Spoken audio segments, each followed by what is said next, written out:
हिंदुस्तान की जिहड़ी मोदी सरकार है उन्हें देश का अन्नदाता कहाउण वाले किसान की रोटी खोह की कोशिश की है।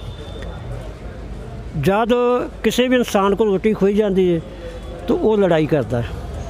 ये असी भी एक शांतमय तरीके नाल लड़ाई कर रहे हैं अपने हक लैन की। इत्थे बैठे और कहती है कानून हम वापस नहीं करेंगे तो कहती रहे, उसका हमें कोई फिक्र नहीं है। हम कहते हैं जितना चिर कानून जो पास किए हैं मोदी सरकार ने, जितना चिर काले कानून रद्द नहीं करती, हम उतनी देर जहाँ से जाने वाले नहीं हैं। जे को एक दिन की एक महीने की बात नहीं, हम 2024 तक बैठ सकते हैं यहाँ पर। अगर मोदी सरकार ने काले कानून बंद ना किए, जो कल हमने एक छोटा सा ट्रैक्टर आंदोलन करके टेलर दिखाया था, उसकी पूरी फिल्म 26 जनवरी को चलेगी। जो भारत तो देखेगा ही देखेगा, पूरा संसार देखेगा। ਇਹੋ जी जिहड़ी अंदोलन ना अज तक होया होगा तो ना ही होएगा। जे हम पंजाब से लेकर मोदी तो ये कहता था, खट्टर ये कहता था हम हरियाणा भी निकलने देंगे। और जे हम गांव से चलकर शहर और शहर से चल कर डिस्ट्रिक्ट में, और डिस्ट्रिक्ट में चलकर पंजाब से आ गए, और पंजाब से आगे हरियाणा होते हुए हम दिल्ली आ गए हैं। और इस आंदोलन को गांव से चलाकर हमने पूरे वर्ल्ड पर कर दिया है।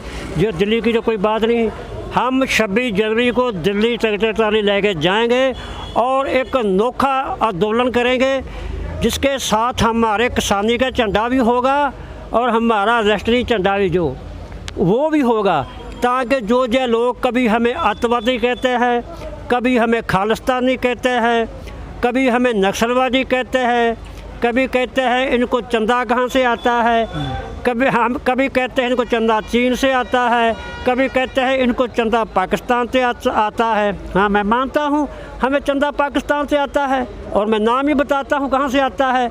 हमको चंदा पाकिस्तान से आता है जहाँ बाबे नानक का सच्चा सौदा किया था, जिसने 20 रुपए का लंगर चलाकर लंगर चालू किया था।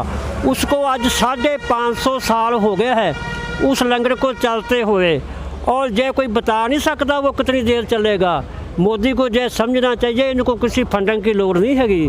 जो लोग आए जे आप तो खाएंगे ही खाएंगे, और जो हमारे बहन भाई हैं जहाँ उनको भी खिलाएंगे। दूसरी बात, जो मोदी सरकार कहती है भी अतवादी है, मैं पूछता हूँ हमको आज 44 दिन जहाँ आए हुए को हो गए हैं। मोदी सरकार दिल्ली निवासियों को पूछे कि जो लोग जहाँ बैठे हैं ये अतवादी हैं या उग्रवादी हैं, इनका जवाब दिल्ली के लोग भी देंगे। जिन दिल्ली के लोगों ने हमने अपने घरों के दरवाजे हमारे लिए खोल दिए, हमें बाथरूम जाना, टॉयलेट जाना, एरा वगैरह, और हमें नहाने के बाद चाय भी पिलाते हैं, वो फिर हम उग्रवादियों को नहीं पिलाएंगे। मोदी सरकार को समझना चाहिए, क्योंकि हमारे जब भी जहाँ भीड़ होती है, हमारी बहनें, हमारी माताएँ, हमारी बेटियाँ आती हैं, तो हमारे जो नौजवान हैं उसका रास्ता छोड़ देते हैं। पहले उनको निकालते हैं, बाद में जाते हैं। जब कोई एम्बुलेंस की गाड़ी आती है, वहाँ भीड़ होती है, हमारे नौजवान दोनों तरफ ट्रैफिक रोक के तो पहले एम्बुलेंस निकालते हैं, फिर किसी को जाने देते हैं। तो वो मोदी का गोदी मीडिया है, उसका कहा कहेंगे। वो तो कभी कहते हैं मुट्ठी भर किसान, जे मुट्ठी भर किसान हैं, जे अकेले पंजाब का किसान है, जे अकेले हरियाणा का किसान है। अब क्या कह रहे हैं? अब कह रहे हैं हमारे पास कुछ संगठन आए हैं, किसान संगठन आए हैं, जो जय कहते हैं कि हमको जय बिल मंजूर है। हमें बताएं, हमको इनको लगातार 6 महीने से हम स्ट्रगल कर रहे हैं। जो मोदी सरकार जो किसान संगठन बताती है उसके नाम बताएं, उसको कितनी देर स्ट्रगल करके तो हो गई है, उसने कितना किसानों के लिए आंदोलन किया है। ये सब बातें जड़े हैं किसानों को गुमराह करने के लिए है।